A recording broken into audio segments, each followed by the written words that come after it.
Konsumatorët shqiptar janë përballur javët të fundit me një rritje të ndjeshme të çmimeve, veçanërisht në kategorinë e frutave dhe perimeve. Ministrja e Ekonomisë dhe Inovacionit Delina Ibrahimaj thotë se çmimet e karburanteve dhe të shportës po monitorohen çdo ditë, ndërsa pas mbledhjes së Këshillit të Ministrave,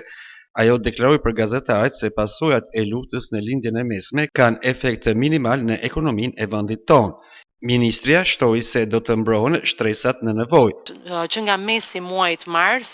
ne kemi parë një rritje të çmimeve të frutave dhe të perimeve,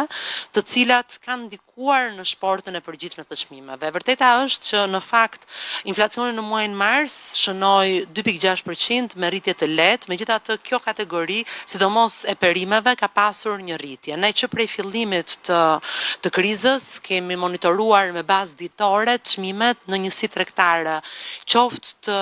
të fruta perimeve, të cilët kanë reflektuar rritje, por edhe të gjithë produkteve të shportës. Janë 80 produkte të shportës të cilët monitorohen me bazë ditore në pika shitje në Tiranë, po edhe në qarqe të tjera. Dhe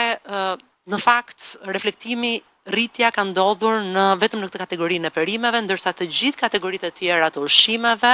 nuk kanë pasur një rritje gjatë kësaj periudhe si reflektimi të çmimeve. Ne kemi filluar monitorimin duke qenë se nga eksperienca e luftës së fundit, luftës së Ukrainës, ne pam në gjithë botën u materializua një rritje e inflacionit, kryesisht e inflacionit të ushqimeve, pasi sigurisht që pjesë